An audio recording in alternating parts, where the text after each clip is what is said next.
తెలంగాణలో పండగైనా పబ్బమైనా మంచైనా చెడైనా చాలా ఇళ్లలో ముక్కతో పాటు చుక్క ఉండాల్సిందే. మద్యం లేకుండా దావత్లు పండగలు జరగవంటే అతిశయోక్తి కాదు. తెలంగాణలో తాగుడు బానిసత్వం కాదు, అలవాటు పడిన ఓ సాంప్రదాయం అనే మాట కూడా ఉంటుంది. మరో 4 రోజుల్లో సంక్రాంతి పండుగ ఉన్న మందుబాబులు ఇప్పటి నుంచే ప్లాన్లు వేసుకుంటున్నారు. ఇటువంటి తరుణంలో మందుబాబులకు బీర్ల తయారీ సంస్థలు షాకింగ్ న్యూస్ చెప్పాయి. తెలంగాణలో అతిపెద్ద బీర్ల తయారీ సంస్థ యునైటెడ్ బ్రూవరీస్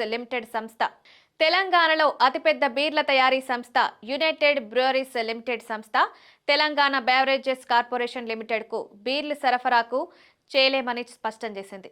ఈ సంస్థ కింగ్ ఫిషర్ బీర్లు తయారు చేస్తుండగా ఇక నుంచి సరఫరా చేయమని తేల్చి చెప్పింది. గత 2 ఏళ్ల నుంచి 702 కోట్ల రూపాయల బకాయిల్ని కార్పొరేషన్ విడుదల చేయకపోవడం, బీరు ధరలు పెంచాలని విన్నవించినా పట్టించుకోకపోవడం వల్లే ఈ నిర్ణయం తీసుకున్నట్లు ఎక్సైజ్ శాఖకు ఆ సంస్థ ప్రతినిధులు లేఖ రాశారు. రాష్ట్రంలో 6 బీర్ల తయారీ సంస్థలున్నా మార్కెట్లో డిమాండ్ ఎక్కువగా కింగ్ ఫిషర్ బీర్లకే ఉంటుంది. దాదాపు 75% వాటా యూబీఎల్ కంపెనీదే.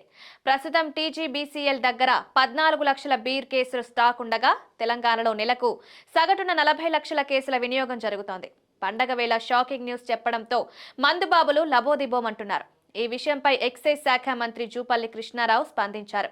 యూబీఎల్ సంస్థ తమకున్న డిమాండ్ను ఆసరాగా చేసుకుని బీరు ధరలు పెంచాలని డిమాండ్ చేస్తోందన్నారు.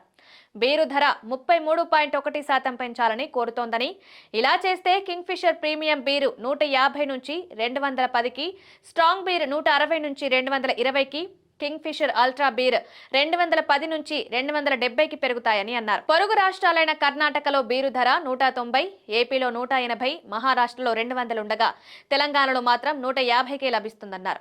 మద్యం ధరల పెంపు అంశం హైకోర్టు విశ్రాంత న్యాయమూర్తి ఆధ్వర్యంలో కమిటీ పరిధిలో ఉందన్నారు. కమిటీ నివేదిక వచ్చిన తర్వాత ధరలు సవరించినా ఆ సంస్థ అడిగిన ప్రకారం భారీగా పెంచబోమన్నారు.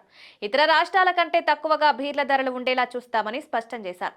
కాంగ్రెస్ ప్రభుత్వం వచ్చాక ఇప్పటి వరకు ఆ సంస్థకు 1130.99 కోట్లు చెల్లించినట్లు తెలిపారు.